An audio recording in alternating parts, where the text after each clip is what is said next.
Kenapa gitu sekarang opening antum ya? Supaya mereka mudah ngedit sih sebenarnya. Oh, clap, hitungannya clap. Ya, betul, clap. Apa? Apa? Oh, antum belum nggak tahu tapi ya? Tapi kan tetap harus ada gini, biar nanti ada spiking. Enggak, udah zaman berubah Tat. Udah berubah. Sekarang ya? udah langsung dari suara kita Tat. Dan aku tuh hari ini rasanya capek banget ya rasanya. Antum Full, nggak lihat di wajahku iya, ada luar tanda-tanda biasa. keimanan. Aduh, bukan tanda-tanda penuh masalah. Penuh masalah. Ini tanda-tanda keimanan. Tandanya kita masih mau untuk melakukan ibadah. Alhamdulillah. Di bulan Ramadan. Iya. Alhamdulillah. Dan senengnya karena berarti kayak kata antum masih dipakai sama Allah gitu. Benar. Ya. Dan di tahun ini aku tuh merasa perlu untuk kayak balas dendam. Balas dendam apa? Balas dendam terhadap Ramadan kemarin yang aku pikir kita sangat tidak maksimal di YMTV. Betul. Atau di ngaji ya. Kita juga karena memang ada kegiatan offline kan waktu itu. Ada kegiatan offline. Terus antum pulang. Kalau saya kan selalu pulang. Gitu. Dan kita ada banyak juga aktivitas waktu itu di masjid karena kita pengen menginisiasi program. Betul. Dan alhamdulillah dari kemarin kita juga sudah bahas ya tentang program Reconnecting with Quran. Karena kenapa? Karena menurutku ya secara pribadi ya. Ada banyak orang-orang ketika dia mau memulai satu hubungan dengan seseorang, maka dia akan mulai hubungan itu dengan sesuatu yang paling penting atau paling relate. Oke. Contoh misalnya ya, kalau aku kenalan sama orang, biasa aku nanya tuh, "Antum dari mana?" Oh, ya kan, ya? makin cocok, makin terkoneksi gitu ya? Betul. Aku bisa harus dari mana nih aku bisa terkoneksi dengan dia. Nah, kamu asalnya dari mana? Kalau dari Jawa aku tanya kota mana nih misalnya. Aku dari Bandung misalnya, Jawa Barat atau dari mana? Nah berarti kita bisa engage. Aku pernah ke Bandung, aku pernah ke sini. Oh iya kayak gitu. Makin banyak kesamaan, makin relate, itu makin bisa deket ternyata. Betul. Kalau nggak ada kesamaan kayak aku sama anak game agak bingung tuh ya.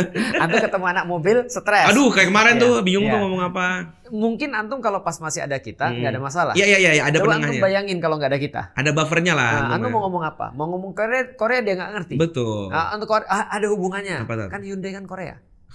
Itu Iya, doang. Iya nah tapi kalau kita bicara tentang Islam, menurutku adalah hal yang paling mudah untuk connect dengan Islam itulah connect dengan Quran.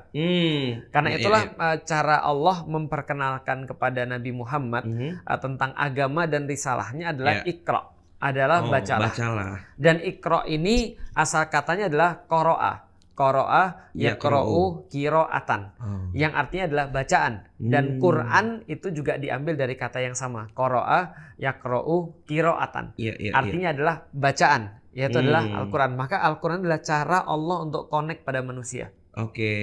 Pernah nonton Interstellar? Pernah nonton, suka banget. Membosankan nggak? Di awal, betul tuh. Aku perlu waktu berapa tahun waktu itu ya? Waduh, tahun ya. Filmnya aja nggak setahun. Itu dia, Interstellar tuh tahun berapa sih? 2017 ya? Iya, lupa sih tahun tepatnya. Iya, pokoknya tahun tepatnya kapan. Aku baru nonton ketika pandemi. Masih kuliah aku. Aku nonton ketika pandemi.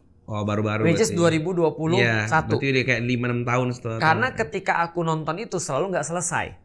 Karena pas 15 menit pertama, aku skip. Nggak bagus. Nonton film yang lain aja lah. Iya. Gitu. Nonton lagi, skip lagi. Nonton film yang lain aja lah. Ternyata justru 15 menit pertama itu adalah bagaimana dia itu memberikan kunci untuk menjelaskan seluruh film sebenarnya. Iya. Karena di dalam 15 menit pertama yang dibahas apa coba? Masih ingat nggak antum? 15 menit pertama tuh sebenarnya kayak premis nggak sih? Betul. Kayak apa yang dibahas? Ada kemunculan hal-hal aneh di kamar, pola-pola aneh di kamar, betul. Di mana segala macam di dunia, pasir dan seluruhnya, betul kan ya? Iya, tanda-tanda. Nah, tanda-tanda dalam bahasa Arab. Merinding, tunggu, kenapa nih? Tanda dalam bahasa Arab apa? Ayah. Oh! Makanya aku bilang setelah aku nonton Interstellar tuh aku jadi ngerti kenapa Allah nurunin ayat. Karena kita bukan dimensinya dia. Ayat itu cara Allah berkomunikasi kepada beda dimensi. Iya bener. Nah artinya sejauh mana kita memahami ayat Allah, sejauh itulah kita berkenalan dengan Allah. Oh Masya Allah. Ini serius. Makanya kan lihat terakhirnya Interstellar dia baru ngerti. Oh ini maksudnya ayatnya itu. Iya. Jadi ternyata dia jadi ngerti ayat itu apa gitu. Di awal kan dipertanyakan gini ya, sains maksudnya apa sih gitu. Betul. Nah itu juga cara kita berinteraksi dengan ayat. Semua daripada kita membaca Al-Quran tuh pasti apa sih? Apa sih? Mungkin bukan apa sih? Apa sih? Mungkin kayak gitu kan. Lebih galak ya. Ya lebih kepada kita nggak ngerti. Ya. Apalagi kan memang defaultnya bahasa Arab kan. Betul. Kita jarang mungkin memulai langsung baca bahasa Indonesia. Betul. Kan? Dan nggak semua orang punya kemampuan punya waktu dan punya keinginan untuk mendecoding ayat itu. Dan mereka bilang gini, kalau Tuhan mau ngomong aja langsung kenapa sih? Masalahnya bukan di situ. Lu nonton dulu filmnya. Itu film Interstellar itu baru gambaran kecil. Keadaan di dunia, dimensi kita bukan hanya tidak sama dengan Allah. Betul. Gitu maksudnya. Jadi bukan hanya gitu. Beda 11 dimensi yang mungkin bisa jelasin ya. Itu berapa dimensi Interstellar? Cuma 6 sama 3. Iya, 6 sama 3. Maksimal 11 kan kalau kata ilmuwan. Nanti Rizko mungkin bisa lebih bahas itu. Tapi benar tuh, kurang lebih apalagi sama Allah ya tadi ya. Masya Allah. Artinya ayat itu adalah cara kita reconnecting with Allah. Jadi reconnecting with Quran akan membuat kita reconnecting with Allah. Dan kita jadi ngerti tentang Islam. Itulah kenapa kita tuh dari kemarin-kemarin membahas tentang reconnecting with Quran. Karena ini memang bulan Quran. Ini bulan Quran. Bulan Quran. Kenapa disebut bulan Quran? Ramadan itu cuma sekali disebutkan di dalam Al-Quran. Oke. Dan di dalam Al-Quran satu-satu kalinya Ramadan disebutkan itu dilekatkan dengan Al-Quran. Yang Syahrul Ramadan alladzi unzila fihil Quran. Artinya bukan dilekatkan dengan saum. Oh iya ya? Lah iya. Kita selama ini ketika membahas tentang Ramadan, pasti yang kepikir pertama kali adalah bulan puasa. Iya. Maka apa yang terjadi ketika kita mikir bulan puasa? Lapar nih gue. Iya, deg-degan karena bakal lapar. Bakal lapar, kebayangnya kita kurang makan, kebayangnya kita misalnya apalagi kurang nyaman dan segala macam. Tapi kita nggak kepikir sesuatu yang exciting di situ. Padahal Allah minta kita berpikir tentang Ramadan itu exciting. Syahrul Ramadan alladzi unzila fihil Quran. Jadi Syahrul Ramadan adalah bulan di mana diturunkannya Al-Quran, huda linnas, yang menjadi petunjuk bagi manusia. Dan kita bisa mikir bahwasanya sebelum datang Al-Quran kita nggak punya identitas. Sebelum datang Quran kita nggak punya identitas. Kita nggak punya identitas. Karena semua identitas kita itu ditentukan oleh Al-Quran. Kata-kata Muslim ditentukan oleh Al-Quran. Kata-kata Allah itu kemudian Allah yang kemudian menyampaikan dengan Al-Quran. Ar-Rahman, Ar-Rahim itu identitasnya dari Al-Quran. Nama Islam itu ditentukan dari Al-Quran. Iya, benar. Itu Syahrul Ramadan alladzi unzila fihil Quran. Jadi Syahrul Ramadan ini adalah Syahrul Quran. Masya Allah, pas banget berarti ya. Memang tema ini diangkat ya. Betul. Maka mendekatnya kita dengan Al-Quran akan menentukan kualitas hidup. Jadi insya Allah, ini kan kita selama sebulan ini akan terus ngomongin soal Quran ya insya Allah ya. Ngomongin soal tadi relate itu aku justru ngerasa itu hal pertama yang aku feel terhadap Quran. Aku kan bukan, padahal wajah antum tuh bukan wajah orang yang Qurani. Tentu itu justru itu aku mau ngomong. Justru itu. Gimana? Jadi kan banyak orang kan dia hafiz. Kalau bicara Hawa misalkan, atau beberapa orang yang mungkin dia belajar bahasa Arab, atau mungkin dia sekolah pondok lah yang banyak bicara soal Quran. Atau ibu bapaknya soleh. Ya kayak gitu. Nah aku tuh bukan dari keluarga dan lingkungan yang seperti itu. Makanya ketika ngomong relate, aku tuh nggak nyangka Al-Quran itu bisa nyentuh aku. Aku juga gak nyangka. Iya kan? Karena orang itu kan tadi kayak Ustadz bilang, dia hanya akan mungkin bicara terkonek dengan orang tertentu yang sefrekuensi sama dia. Bagaimana mungkin Tuhan, bayangkan aku dengan segala kesuciannya, connect dengan seorang ahli maksiat gitu kan. Tukang lihat aurat. Iya. Kan tukang lihat aurat ya. Enggak gitu juga maksudnya. Gak usah dipertegas maksudnya. Kan gini, misalkan ada orang dia orang Amerika. Tiba-tiba dia ke Arab. Dia kan nggak connect dong, bahasanya beda, ini beda. Jadi nggak nyambung gitu. Duniaku dengan dunia orang ngaji aja beda. Orang nggak pernah belajar bahasa Arab atau belajar fikih datang melihat bahasa Arab atau fikih mungkin beda. Quran ini ternyata hal yang lain, Jadi ibaratnya lu kalau aku misalkan tahu datang belajar soal fikih mungkin meledak tuh pala. Datang ke suatu kajian bahas bahasa Arab mungkin meledak pala.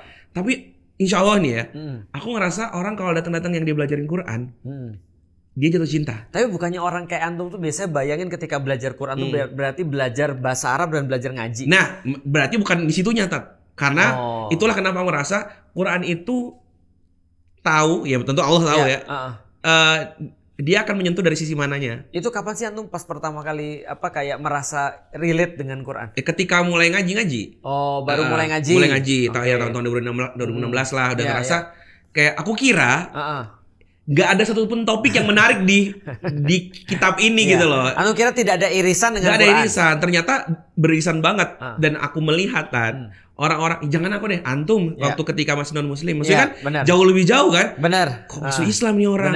Aku lihat tuh salah satu mualaf juga yang antum sedang bina juga Ustaz kan. Aku dengar, ya Allah, orang ini terkonek sekali dengan Quran. Terus ternyata baca Sirah Nabawi juga ada orang yang bahkan disebut orang yang dia bodoh lah, menang otot doang ibaratnya. Konek juga sama Quran. Aku kira Quran itu cuma buat orang-orang yang pemikir, cerdas. Ternyata soleh. Maha babo pun babo pun tetap terkonek sih, Tat. Ini aku mau cerita sedikit aja. Jadi aku itu punya warna yang berbeda mungkin dengan beberapa teman di YN.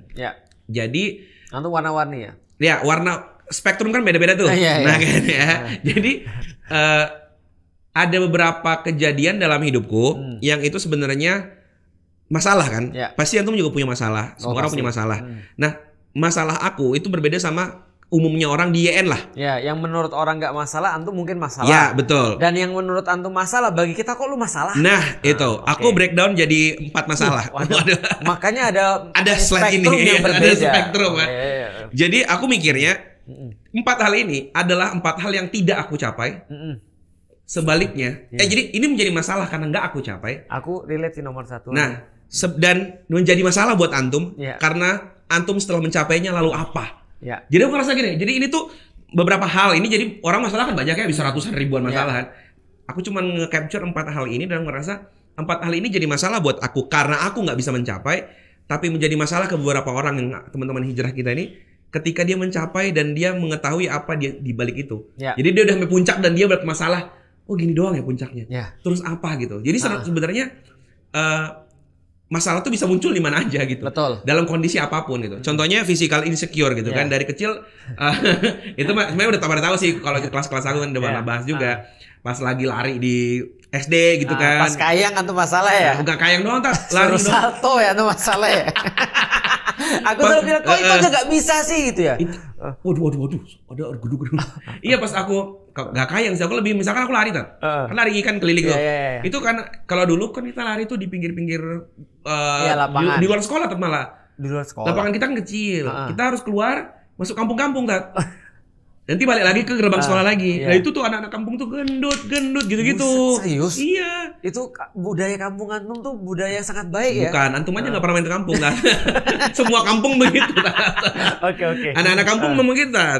Nah, apa namanya? Jadi dari kecil udah ada physical insecure, dibully dan lain-lain. Kemudian itulah kenapa aku berkenalan dengan skincare, bahkan pernah berpikir untuk operasi plastik. Jadi kenapa aku tahu soal operasi plastik itu, Tat? Karena aku benar-benar pernah maksudnya nontonin bener-bener kayak persiapan untuk kesana tuh, Tat. Jadi kayak bentuk operasinya seperti apa. Bagian apa yang pengen antum operasi? Di bedah aku nonton, Tat, pembedahannya kayak apa. Perut? Enggak lah, gila lah. Kalau aku percaya bahwa ini tuh bisa dengan olahraga. Kalau ini kan nggak mungkin ya.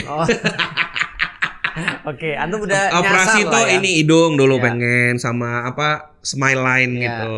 Terus smile line. Iya, kalau aku kan ada garisnya nih. Itu membuat aku emang nggak ada. Belum. Biasa orang tua. Makanya aku belum tua udah ada, itu membuat terlihat tua. Kayak gitu tuh lah, Tat. Kalau mungkin antum tahu ada orang kepikir begitu ya. Ya, nah itu contoh tuh. Antum nggak kepikiran kan? Enggak. Oke. Aku nggak pernah berpikir smile line ku jelek, itu nggak ada aku. Smile line aja udah jelek, Tat. Menurut orang-orang yang gitu? Iya. Karena itu menua. Tandanya dia menua. Terus alis tipis kan? Oh iya itu. Oke. Terus kalau antum mungkin pikirnya mata kali ya? Enggak. Tapi bener kan? Dengan segala kekurangannya, dia nganggap itu kelebihan gitu. Aku tuh melihat badanku tuh sempurna loh. Aku udah nemuin banyak orang kayak gini. Oh my god, I hate this. Sumpah. Nah, kalau aku nemu orang kayak gitu banyak banget, Tat. Jadi dia tuh menang karena dia pede banget gitu. Dan salah satu cara dia mendapatkan kepercayaan dirinya dengan ngebully orang lain. Kok aku banget? Itu kan. Antum kan kalau sapa, antum tahu nggak teman-teman sapa Anus paling setiap datang. Iya Pak. Iya kan ya. Kamu kan gendut sih hari ini. Dia mengawali hari dengan apa namanya? Ngerusak orang. Iya. Betul. Itu misalkan satu. Kemudian ada relationship. Physically insecure. Iya, dan itu aku rasa ini relate ke banyak orang, Tat. Karena banyak orang karena kalau nggak relate nggak mungkin banyak skincare laku, nggak mungkin banyak produk abal-abal yang dokter Richard bilang itu. Bedah itu nggak mungkin laku. Pasti ini laku banget karena banyak orang insecure. At least tidak mungkin mengubah, tapi misalkan insecure masalah tampilan, misalkan baju apa yang aku harus pakai ya, kemudian mix and match nggak ya, bla bla bla lah, jadi banyak ya. Terus kayak pengen putih, pengen apa itu banyak lah. Jadi levelnya beda-beda gitu. Nggak tahu, antum ada level sedikit nggak mungkin di mana? Nggak ada kayaknya. Aku serius dari dulu aku nggak pernah sih. Pas aku main basket, aku dikeluarin dari tim karena aku nggak tinggi. Nggak tinggi. Nah di situ aku jadi main bola. Tapi aku bukan pengen aku jadi tinggi, enggak. Aku jadi main bola. Ya ampun, Tat. Aku tuh koleksi iklan ortopedi loh, Tat. Pengen tinggi. Zaman dulu kan ada kan? Iya, aku bilang, apa? Aduh, tarik-tarik lah barangku, ditarik-tarik. Jadi ada itu. Kemudian relationship juga sama. Aku dulu ngerasa semua orang kok pacaran. Kok antum nggak dapet? Iya, aku nggak dapet. Mungkin karena faktor aku mungkin cupu kah, aku mungkin jelek kah, aku mikirnya gitu kan. Terus setelah aku dapat pun, aku ngerasa nggak berjalan lancar gitu. Kayak ngerasa kayak pacaran gini doang nih, kayak apa sih nyusahin? Pernah tak pacaran? Terus ngerasa kayak ternyata pacaran nggak seindah di TV-TV ya. Ada apa sih dengan relationship aku gitu? Kemudian money juga sama. Dan antum senantiasa merasa bahwa di dalam relationship itu kayak antum nggak bisa menemukan relationship yang antum harapkan. Itu antum dan Rizko. Iya jadi ada kan di titik ini adalah orang-orang yang mendapatkan sampai dia kayak aduh kok gitu kan. Bener. Nah mencari terus kan. Nah, aku tuh sulit beda tuh. Jadi sampai antum bayar orang supaya deket sama antum gitu. Gak capek bayar juga. Sedih banget sih. Itu kan menyebabkan penyakit yang ketiga. Enggak gitu juga sih. Oh enggak. Lebih ke relationship ini nggak cuma cinta, Tat. Persahabatan juga sama. Nah poin ini aku lebih banyak masalahnya, Tat. Jadi aku itu nggak ada yang mau teman sama aku. Aku ngerasa kurang punya banyak teman gitu kan. Tapi bisa cewek-cewek suka lu orang kayak antum. Iya, tapi gak sebagai laki-laki dipandangnya. Oh iya. Cuman kayak cowok heboh aja kan. Itu benar. Ya benar kan. Jadi ya gitulah ya. Jadi ngerasa relationship secara umum aku tuh nggak terlalu baik gitu kan. Nah itulah kemudian masuk ke ketiga. Aku ngerasa kalau aku punya uang semua jadi aman gitu. Karena banyak orang yang aku lihat buruk rupa, tapi harta melimpah. Wah itu teman-teman banyak, cewek-cewek banyak. Dan ternyata banyak temanku kayak gitu. Ketika aku dulu sampai tanda kutip ya berbuat kejahatan kecil di rumah untuk bisa neraktir teman-teman. Ya aku tahu. Antum maling warungnya. Mama nggak nonton kan. Jadi itu ngerasa teman-teman tuh loyal ya. Ternyata kalau ditraktir gitu kan. Nah akhirnya menurutku uang tuh menjadi hal penting. Nah ketika aku kemudian keliling mencari uang, ini baru terasa pas kuliah sih. Benar-benar aku sampai nggak mikirin kuliahku. Aku 7 tahun loh kuliah, baru lulus. Kan antum mikirin uang? Iya. Jadi fokus tuh nyari duit. Jadi nggak mikir kuliah. Kayak kuliah tuh untuk nyari uang kan. Kalau aku bisa dapat uang ngapain aku kuliah gitu. Dan antum nyari uang untuk dapat posisi sosial. Betul. Jadi aku pengen punya banyak hal. Jadi sebenarnya orang ambisius tanda kutip yang jelek itu dari SMP, Tat. Jadi emang orangnya tuh busuk lah tanda kutip. Jadi kayak ngeliat sesuatu aku harus arahi, kalau enggak kamu harus jatuh kayak gitu loh, kayak licik banget loh jadi orang. Tapi baiknya antum cari uang tuh naktir orang loh. Iya karena itu membangun posisiku. Iya sih. Iya kan? Jadi untuk demi kebaikan aku juga gitu. Nah, money ini aku sampai benar-benar dulu ngebangun perusahaan kecil-kecilan, keliling bawa proposal segala macam sampai aku bilang, "Kenapa ketika aku kerja sama orang, aku jadi pegawainya, aku jadi freelancernya, aku ngebantu perusahaannya gede. Padahal itu karya aku semua tuh. Ketika aku bikin karya yang sama, nggak ada yang beli. Padahal sama. Kan ini kan aku juga yang bikin di sana. Kan ngerti gak sih, Tat? Jadi kenapa kok nggak ada yang mau hire aku? Kan gue nggak ada yang mau pakai jasaku gitu. Padahal jasaku itu sudah pernah senilai ini. Iya. Tapi ketika aku buat untuk diriku sendiri, ternyata nggak bisa. Betul. Ibaratnya kayak orang bikin lagu buat orang lain nyanyi terkenal. Kok aku yang bikin buat aku sendiri kok nggak terkenal kayak gitu lah contohnya. Nggak usah, Tat. Kalau salah lagu. Kalau masalah lagu nggak usah. Kalau antum kan terbukti tuh, antum bikin buku dicetak di tempat lain viral, antum bikin sendiri viral, jadi lancar gitu, Tat. Tinggal nyanyi aja belum? Nggak usah, Tat. Tolong, jangan tambah masalah di hidup antum tuh. Itu belum pernah ngalamin kan? Belum. Nah ini akhirnya membawa ke masalah keempat yang sebenarnya mengerangkum semua hal mental issue. Dimana aku pernah sampai usaha bundir. Karena berapa kali antum mau bunuh diri? Dua kali. Ya, yang pertama di laut, yang kedua motong-motong. Di laut mati nggak tapi? Enggak, karena kayak ngerasa kayak aku belum mau. Ngecut sih, berarti kurang kuat sih alasannya. Tapi ngerasa yang kedua motong-motong. Yang kedua motong-motong. Itu yang kedua yang kuliah, yang pertama SMA. Gila. Serius tapi antum ini atau takut? Takut tetap. Jadi motong-motongnya tuh takut. Sebenarnya gini, aku jadi ngerasa mental issue ini kadang bukan benar-benar ingin mengakhiri hidup. Dia ingin nyari perhatian sebenarnya. Jadi aku ngerasa dua-duanya tuh pernah cari perhatian. Iya, tapi jangan juga lah ya. Karena sebenarnya ada banyak hal yang bisa dilakukan sih. Betul. Nah, itu kesadaran itu kan muncul kemudian kan. Aku ngerasa punya masalah mental issue ini. Aku nggak berharga, untuk apa aku hidup lagi. Kayaknya aku mati juga nggak apa-apa sih. Bahkan lebih tepatnya karena itu kan mungkin sudah sampai hopeless ya. Nah ini tuh lebih karena aku tuh menggantungkan kebahagiaanku pada orang lain. Aku bilang mungkin orang lain akan ngelihat aku jika aku begini. Kayaknya gini kan. Itu benar. Iya kan Tat ya? Kayak orang putus cinta tuh benar. Betul. Nah bayangin bahkan kan ada orang dengan semua ini yang nggak kenal Tuhan. Ini masa-masa aku nggak sholat, Tat. Masa-masa aku benar-benar nggak nggak kenal. Gue gini, aku dulu pernah pesantren sempat 1-2 tahun gitu. Terus aku keluar dan menjadi orang liar gitu. Nah ini tuh masa-masa terliarku. Jadi benar-benar nggak agama nggak kenal, sama sekali. Sholat nggak ada. Betul. Sampai temanku di kampus sampai bingung. Kok Islam? Dia gitu pernah. Jadi suatu ketika aku mau ngapain ya? Waktu isi biodata atau apa gitu kan? Kok Islam ternyata? Kaget dia. Karena antum nggak pernah sholat, nggak pernah ngomong alhamdulillah. Iya, bahkan aku ketika apa ngomong tuh selalu Tuhan, kebaikan gitu. Nggak pernah mau mention kata subhanallah, nggak mau gitu. Karena ngerasa nggak mau. Itu sudah identitas tertentu. Iya gitu. Nah jadi merasa hidup tuh udah nggak sebawa agama lah gitu. Nah ketika aku ngomong tadi relate adalah ternyata Quran itu suatu ketika aku nonton satu ustadz ya. Dia bilang bahwa udah pokoknya lu, ini bahasa bodohnya lah ya.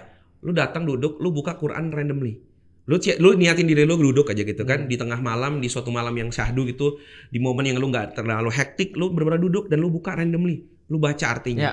Itu tuh kayak pasti seolah-olah Quran tuh bicara sama kamu gitu.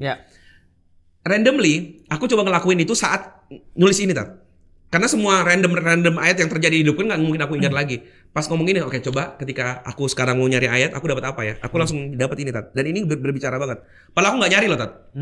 Ini contohnya di At-Taghabun ayat 1 misalkan. Yusabbihu lillahi ma fis samawati wa ma fil ard. Betul. Dibilang bahwa apa yang ada di langit dan apa yang ada di bumi senantiasa bertasbih kepada Allah.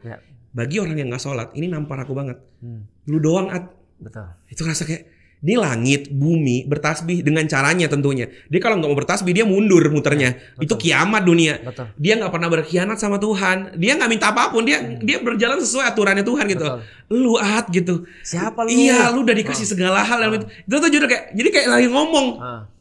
Kayak Allah nggak bilang gini tuh, kayak nggak bilang sholat nggak bilang gitu, cuman kayak yang lain sholat. Yang lain yang bahkan lebih besar daripada kamu sholat. Itu kayak dan lebih penting daripada kamu. Kamu mati orang gak peduli. Matahari gak terbit, semua orang panik dong. Betul. Matahari segitu pentingnya. Dan dia masih bertasbih kepada Allah gitu. Jadi oh my God tuh satu ayat bukan bahkan ini potongan ayat. Kita langsung relate. Langsung kemudian berikutnya lagi. Miliknya lah semua kerajaan dan baginya lah segala puji. Ketika aku nyari kesana kemari, aku lupa yang punya tuh siapa gitu. Jadi satu ayat ini kayak bicara bener kayak antum pitching kemana-mana tapi antum nggak nyari pada yang punya. Itu berinding aku. Sampai kalimat kata-kata yang sering dibilang gini, udahlah kita tabrak aja gini. Terus dia bilang janganlah, cari yang halal lah. Aku pernah ngomong kayak gitu walaupun nggak ngaji, aku bilang cari yang halal aja lah, jangan aneh-aneh. Dia bilang yang nyari yang halal susah sekarang. Nah itu menarik ketika baca ayat ini aku jadi bilang, lu berani menabrak aturan Tuhan yang punya rezeki lu, ngerti gak sih? Lu minta duit dia. Lu punya bapak. Iya, lu mau duit dia tapi lu tabrak semua aturan kayak gimana mau dapet gitu kan. Dikasih lu tapi dilempar. Itulah makanya ngerasa satu ayat, 2 ayat kemudian muncul lagi. Dan baginya lah segala puji. Ini kan sebenarnya mengarah kepada juga tadi aku ngomong ketika aku mengharap pujian orang dan bahagia dengan pujian orang lain dan seterusnya. Ternyata enggak, puji-pujian itu justru bukan untukku, enggak perlu diharapkan, hanya kepada dia gitu. Lanjut lagi kemudian dan dia maha kuasa atas segala sesuatu. Apapun yang kemudian aku harapin sebenarnya, segala sesuatu kan berarti segalanya. Betul. Bahkan yang tidak terpikirkan itu dia bisa gitu. Nah, jadi ayat ini kayak ngomong personally ke aku gitu loh. Luar biasa. Dan aku yakin Ustadz kalau baca ayat ini pun sangat relate dengan Ustadz di hal yang berbeda gitu kan. Benar. Kita coba lanjut ke ayat berikutnya lagi. Dialah yang menciptakan kamu. Ini kenapa lagi Ustadz? Seketika aku bercermin dengan segala keburukan yang aku pandang itu, terus aku dibaca ayat ini, enggak, yang nyiptain kamu tuh Allah, iya kan? Terus dia bilang lagi, lalu ada yang kafir, ada juga yang mukmin, dan Allah maha melihat apa yang kamu kerjakan. Jadi pertama aku tahu bahwa dia yang nyiptain aku, jadi saat aku nggak bersyukur nih, apapun yang terjadi di depanku nih, jelek ataupun ganteng ataupun apapun yang kau lihat nih, kalau aku nggak bersyukur berarti aku sedang menghina yang menciptakan aku kan. Oh, jangan-jangan antum yang ada di Instagram yang viral itu. Siapa tuh? Dia tidak sedang menghina lo. Siapa? Dia menghina Allah. Anak-anak itu, ya Allah tontonannya soleh sekali. Kayaknya nggak semua di FYP-nya muncul itu deh. Ya itu ngerasa terus ngerasa bahwa di antara kamu ada yang kafir, ada yang mukmin. Berarti itu pilihan aku sendiri. Jadi selama ini aku nggak sholat, nggak apa tuh ngerasa itu pilihan aku. Orang yang mukmin tuh karena selama ini dia mana Ustadz. Dia mah ternyata enggak, emang dia yang memilih untuk itu. Jadi ini ngobrol banget sama aku gitu. Dan Allah maha melihat. Ini juga poin tuh. Ketika aku ngerasa nggak ada yang melihat aku baik dalam kondisi suka maupun duka, Allah tuh melihat aku. Dan terakhir di ayat ketiga, dia menciptakan langit dan bumi dengan tujuan yang benar. Dia nggak cuma nyiptain kamu. Langit dan bumi yang tadi bertasbih, dia juga yang nyiptain. Dan itu sudah right, on the right way gitu loh. Kamu juga sama. Dan ayat berikutnya lagi, dan membentuk rupamu lalu memperbagus. Ketika tadi aku pertama di ayat sebelumnya bilang, oke, jelek ataupun bagus, ini ciptaan Allah. Tapi di sini Allah bilang enggak ada yang jelek. Allah ciptain udah bagus. Kalau ada yang bilang jelek, itu berarti sosok yang lain yang berlawanan dengan Allah.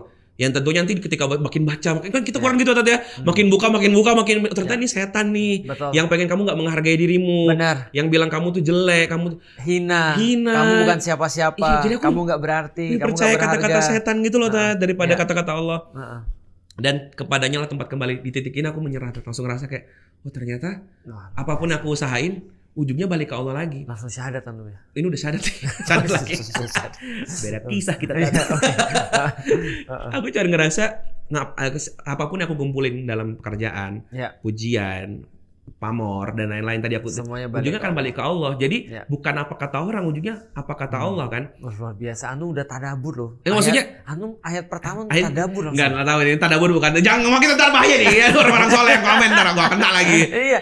Tadabur tuh nggak perlu soleh. Oh gitu. Iya. Oh gitu. Tadabur tuh semua tafsir baru perlu soleh. Oh gitu tafsir. Berarti ini tadabur lah tadi ya. Semuanya tempat kembali. Apapun yang antum cari, antum usahain, semua antum kumpulin, semua akan balik ke Allah. Betul. Dan inilah kenapa kalau teman-teman banyak yang dulu kayak minta tanda tangan gitu kan, aku Kak quotes dong, sekalian quotes dong. Aku sekalimatnya selalu aku plus Tuhan sama dengan cukup. Karena setelah aku tahu ini, aku nggak butuh apapun, aku nggak butuh validasi siapapun, cukup Allah. Karena aku akan balik ke Allah lagi.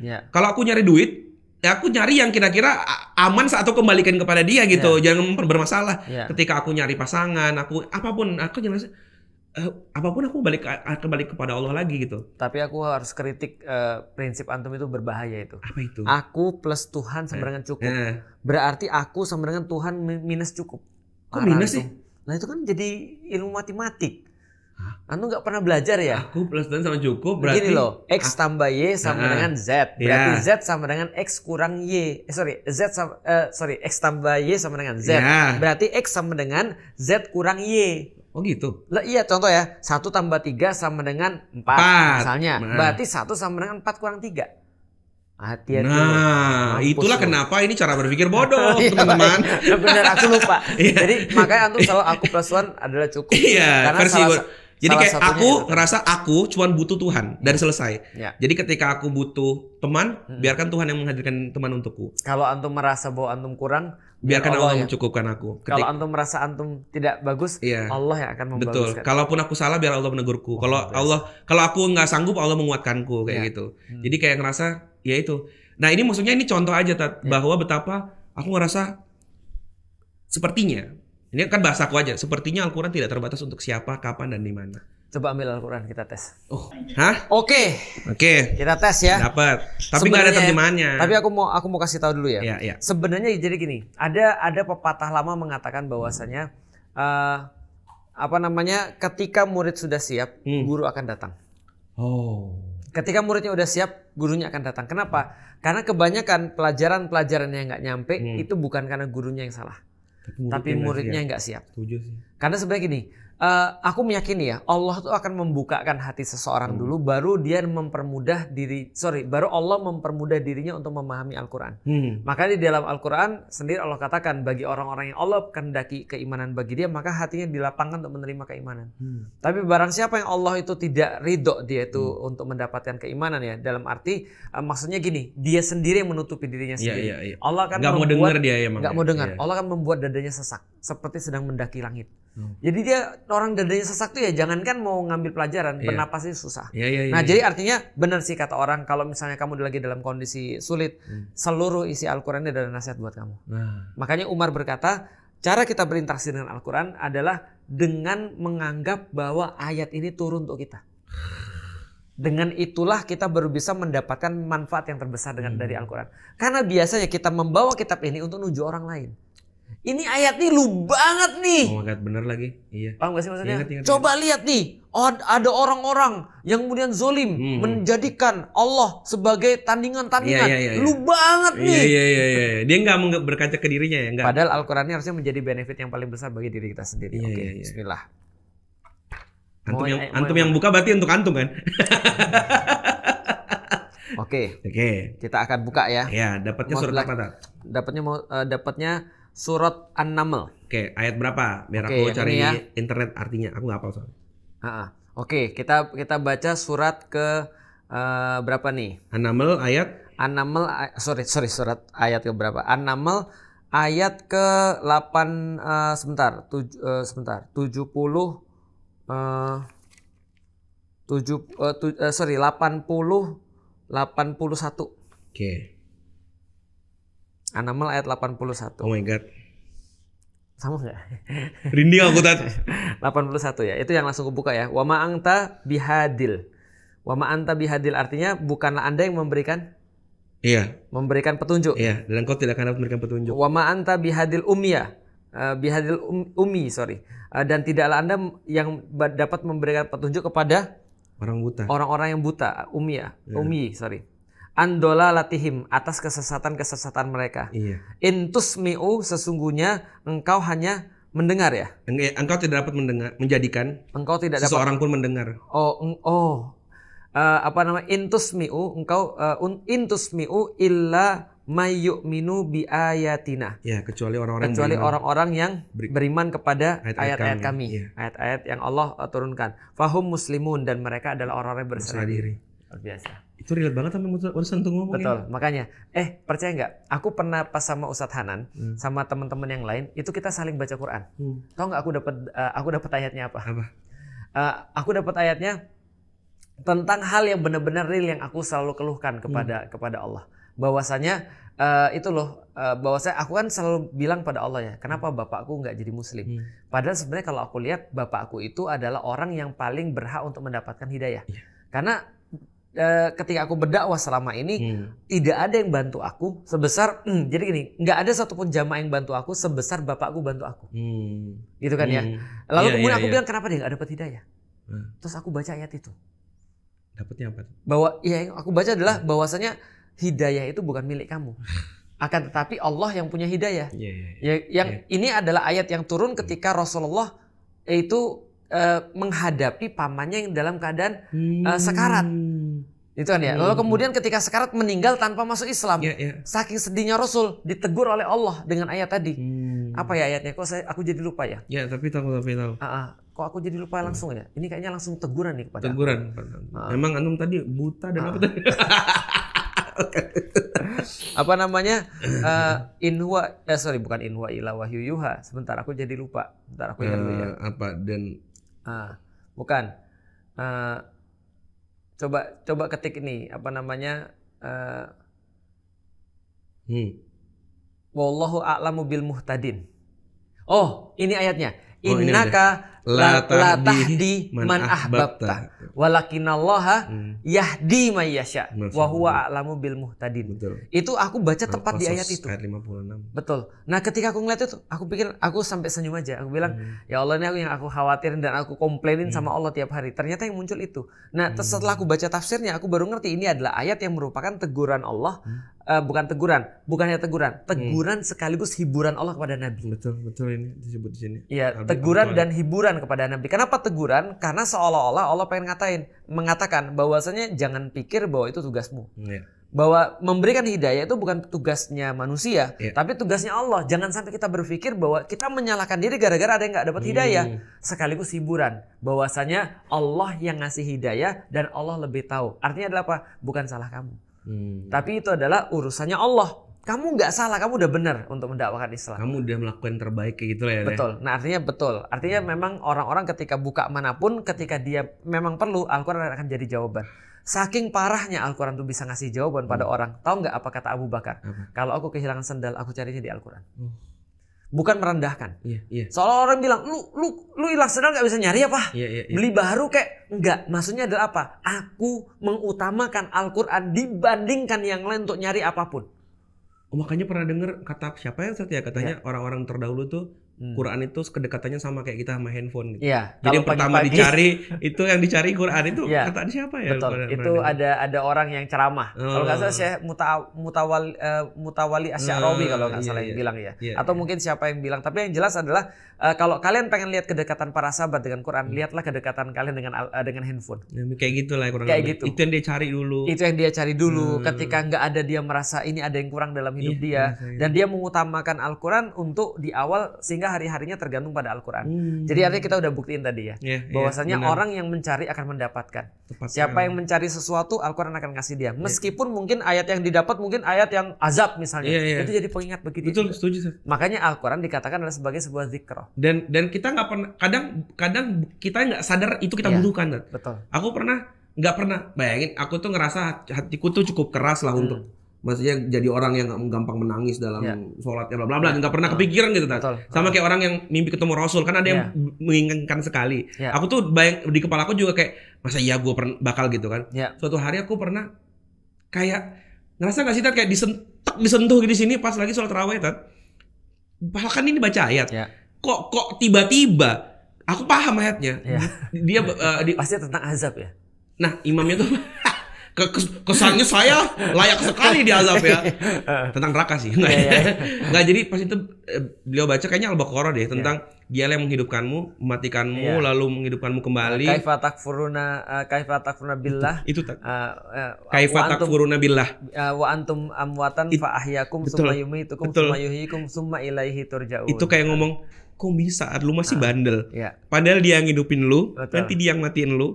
Dia lagi kayak itu bener-bener nggak terlupakan sih. Tadi padahal saat itu aku nggak lagi sedang tidak duduk tenang mencari hidayah. Betul. Lagi kayak tarawih pada umumnya yang pengen cepat pulang gitu. Betul. Tapi tiba-tiba kayak disentuh. Insya Allah. Jadi tahu nggak orang bilang apa berkaitan dengan mukjizat Al-Quran? Salah satu gini. Ada orang bilang Al-Quran itu punya mukjizat banyak. Dan banyak sekali kitab-kitab yang sudah ditulis tentang mukjizat Al-Quran. Mereka menyebutnya Ijazul Quran. Tentang mukjizat-mukjizat di dalam Al-Quran. Dan mereka bilang, kalau seandainya kamu nggak bisa relate dengan Al-Quran karena kamu nggak bisa paham bahasa Arab. Kamu nggak bisa relate dengan Al-Quran karena kamu nggak ngerti balaghah dalam bahasa Arab. Kamu nggak ngerti syair juga. Dan kamu nggak bisa respect karena Al-Quran itu lebih daripada syair. Karena kamu nggak ngerti apa-apa. Dia bilang, tapi minimal ada sesuatu yang bisa direspek oleh semua orang ketika baca Quran, yaitu bagaimana Al-Quran bisa memberikan pengaruh terhadap mereka. Dan itu tidak ada no debate bahwasanya Al-Quran itu adalah kitab satu-satunya yang bisa memberikan pengaruh dalam level yang sangat masif, beragam, sangat luas, dan hasilnya permanen. Tapi tentu saja kalau kita mau membuka hati. Makanya Al-Quran dikatakan liyungdhira man kana hayyan di dalam surat Yasin adalah pengingat bagi hati-hati yang masih hidup. Pertanyaannya, kalau hatinya udah mati dibacain Al-Quran, apa yang terjadi? Walla mustakbiron. Mereka akan berpaling lalu merasa sombong. Itu kalau hatinya udah mati. Maka kalau hatinya udah mati dihidupin dulu. Gimana ngidupinya? Dikasih air kalau misalnya tanah keras. Dan hati diibaratkan dengan tanah. Dan tebak air itu apa? Sesuatu yang turun dari atas ke bawah. Dari langit turun ke bawah. Dan apalagi yang turun dari langit ke bawah? Al-Quran juga untuk melembutkan hati. Jadi kalau seandainya ya, kalau kita belum bisa tersentuh dengan Al-Quran, dengerin aja dulu. Udah, kamu gak usah banyak protes. Dengerin aja dulu. Nanti hatimu udah lembut, kamu bisa ngambil pelajaran. Berarti ini kan pertanyaanku tadi. Emang efektif ya orang-orang yang dengerin Quran di jalan? Tau gak sih kayak ada sosial eksperimen? Betul. Kan dia gak paham juga. Ternyata bisa ya orang tersentuh walaupun gak ngerti artinya. Tanah ada banyak. Ada tanah keras, ada tanah yang gembur, yang langsung kemudian dikasih air langsung masuk ke bawah. Ada tanah keras, ada tanah bablas. Ada bahkan kemudian tanahnya cuma ngalir doang. Nah, maka Allah katakan di dalam manusia itu ada beda-beda hati manusia, seperti tanah katanya Rasulullah, bukan kata Allah, kata Rasulullah. Maka hati orang mukmin itu ketika datang air dari atas ke bawah, dia nyerap menumbuhkan yang ada di dalamnya. Jadi ada biji-biji yang bagus tumbuh gara-gara air itu. Tapi kalau orang-orang yang mereka itu adalah orang-orang yang menolak, maka mereka kayak airnya bablas.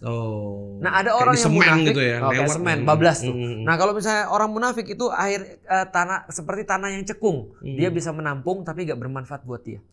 Bermanfaatnya untuk orang-orang yang lain. Nah, tapi kalau hatinya udah kering, contoh gini ya, kalau ada orang yang hatinya masih hidup, dia berbuat kesalahan sedikit aja, dia merasa ini kayaknya ada sesuatu yang salah. Kayaknya aku nggak nyaman nih. Tapi kalau hatinya udah keras gitu kan ya, mau dia bermaksiat kayak apa aja biasa. Kalau contoh ya, kalau antum lagi soleh-solehnya, antum makan ini halal atau haram? Tapi kalau antum lagi nggak soleh, nggak usah ditanya lah. Antum kapan terakhir kali pergi naik tol? Tol? Kayaknya beberapa hari lalu. Berapa hari lalu? Berapa mobil merah yang antum temui? Waduh, lupa. Antum nggak pernah ingat kan? Iya. Tapi kalau ada orang bilang sama antum, setiap mobil merah yang antum lihat, antum akan dikasih 100.000. Nyari aku. Antum nyari, dan antum fotoin, dan antum lapor. Berapa mobil merah yang antum temui? Betul. Oke, artinya apa? Ketika antum nyari itu baru muncul. Padahal mobil merah selalu ada di sekitar antum. Paham gak? It's already there all the time. Ini sudah ada jawabannya di sini. Tapi antum nggak nyari. Ada yang bilang teori yang lain sih. Tapi yang jelas gini. Apa itu? Nah, contoh. Antum kapan terakhir kali pergi naik tol? Tol? Kayaknya beberapa hari lalu. Berapa hari lalu? Berapa mobil merah yang antum temui? Waduh, lupa. Antum nggak pernah ingat kan? Tapi kalau ada orang bilang sama antum, setiap mobil merah yang antum lihat, antum akan dikasih 100.000. Nyari aku. Antum nyari, dan antum fotoin, dan antum lapor. Berapa mobil merah yang antum temui? Betul. Oke, artinya apa? Ketika antum nyari itu baru muncul. Padahal mobil merah selalu ada di sekitar antum. Paham gak? It's already there all the time. Ini sudah ada jawabannya di sini. Tapi antum nggak nyari. Paham gak sih maksudnya? Nah, makanya contoh ya, kalau kita lagi misalnya, wah kayaknya bulan depan habis nih kosan gue, dan dia nggak boleh diperpanjang. Antum nyari kosan kan, mendadak muncul tuh semua rumah-rumah yang tadinya antum nggak tahu itu dibuka kos. Iya lagi, bener. Paham gak? Bener. Semua tempelan di tiang-tiang itu nggak pernah kelihatan sebelum kita mencarinya, bener itu. Bener. Artinya ketika antum buka, itu antum lagi nyari. Dan ini memang isinya semuanya jawaban bagi yang mencari. Itu mukjizat yang bisa diapresiasi oleh semua orang, bahkan dia nggak ngerti bahasa Arab. Masya Allah. Luar biasa ya. Wah, serang sekali pembahasan kita hari ini. Luar biasa ya. Jadi tadi setidaknya tanpa ilmu apapun kita bisa untuk dekat dengan Quran ya. Kita tidak harus jadi doktor dalam bidang bahasa seperti Ustadz Adi Hidayat untuk bisa mengapresiasi Al-Quran dan untuk bisa diapresiasi oleh Al-Quran. Iya, betul. Kita tidak harus jadi kayak Ustadz Somad yang ahli hadis untuk bisa kemudian menemukan kebaikan dan manfaat di dalam Al-Quran. Bahkan kita tidak harus bersuara merdu seperti Ustadz Hanan Ataki untuk bisa mendapatkan kebaikan di dalam Al-Quran. Ternyata bukan, aku mau menuju antum. Kan suara merdu Anda. Salah gue. Saya yang pertama tadi, yang nggak pinter tadi. Iya, betul. Artinya bahkan orang yang paling sederhana pun yang mungkin merasa dia bukan apa-apa bisa menemukan relation dengan Al-Quran. Kita cuma perlu satu. Cari. Dan kita sudah merasa kita harus perlu dengan jawaban itu, maka jawaban itu akan muncul dalam Quran. Jadi aku perlu jelasin, bukan random bukanya ya. Bukan itunya poinnya, bukan. Tapi hati kita yang siap. Itu ya. Makanya kalau ada orang kita butuh, kita benar-benar rasa kita nggak butuh lain kecuali Allah gitu ya. Merasa baru kita random buka apapun itu nasihat buat kita dan pasti relate dengan kita. Itu sudah pasti. Artinya sama seperti lagu. Kalau orang lagi patah hati, ini cerita gue banget nih. Iya. Siapa sih penulisnya? Kok dia nulis cerita gue? Gitu kan ya. Tapi kalau kita lagi misalnya seneng, sama orang-orang lagu yang seneng itu cerita kita semua. Padahal mungkin yang penulis lagunya bilang nggak gitu juga sih. Jadi momen Ramadan ini mumpung ini bulannya Quran, berarti banyak-banyakin lah berinteraksi sama Quran ya Ustaz ya. Aku selalu berpikir begini, ya Allah, apa hadiahmu pada bulan ini? Karena engkau sendiri yang bilang di dalam Al-Quran, syahrul Ramadan alladzi unzila fihil Quran. Artinya engkau yang bilang sendiri bahwa ini adalah bulan Quran. Berarti kalau aku benar-benar pay attention dengan Al-Quran, aku nggak bisa, I can wait. Aku tidak sabar untuk menunggu hadiah apa yang kau berikan kepadaku dari Al-Quran. Karena pasti Allah punya hadiah khusus. Kalau misalnya Ustadz Numan tuh bilang gini, kalau Al-Quran mengatakan dirinya sendiri seperti ilmu Allah itu seperti seperti samudra yang tidak akan cukup ketika dipakai untuk jadi tinta untuk menuliskan meskipun didatangkan samudra yang sama. Berarti Al-Quran itu adalah seperti samudra. Seperti samudra. Artinya Ustadz Numan bilang begini suatu waktu, kalau kalian nyebur ke sebuah laut, lalu kemudian keluar ngeringin badan, maka air yang kemudian nempel di Anda tuh kemudian jatuh semua balik lagi ke laut, maka 5 menit lagi Anda nyebur lagi, yakin yang nempel di Anda tuh bukan air yang sama. Itu air yang berbeda lagi. Berapa kali pun Anda mau nyebur, itu tetap air yang berbeda. Maka Al-Fatihah yang kita baca setiap hari itu bukan Al-Fatihah yang sama. Paham gak sih maksudnya? Ngerti. Jadi bukan Al-Fatihah yang sama. Itu Al-Fatihah yang berbeda. How come ketika saya masuk Islam 17 tahun saya baru ngerti Al-Fatihah itu adalah jawaban atas permintaan kita. Jadi maksudnya jadi literally jawaban atas bagaimana cara mengubah dunia gitu. Itu aku dapetin setelah 17 tahun masuk Islam. Terus selama ini aku baca apa? Ya Al-Fatihah juga. Al-Fatihah juga yang memberikan aku manfaat di hal yang dalam lain. bentuk yang lain. Masya Allah. Gitu. Masya Allah teman-teman. Jadi semoga bulan ini kita lebih banyak dekat sama Quran ya. Mau buka? Masya Allah. Dapat apa antum? Ayat azab. Coba bisa dipraktekin lah ya. Malam ini mengadu dulu, merasa berserah diri. Pas buka puasa ini buka Al-Quran nih. Oh iya betul ya. Coba nih. Dalam kondisi siap tadi ya. Dan coba komen apa yang didapat ya. Komen setuju, apa yang didapat. Cerita dong, dapat cerita dong. Ayat apa dan bermakna apa buat kalian? Dan bernilai apa buat teman-teman sekalian. Sama plus aibnya tipis-tipis lah. Jangan lupa ya. Jangan lupa. Kan sudah buka puasa kan kita boleh menggibah ya. Iya, kadang kalau buka puasa di jalan udah nggak sempet mampir macet segala macam. Buka puasa pertama gibah. Supaya menyegerakan buka puasa. Jangan ditiru guys. Oke deh.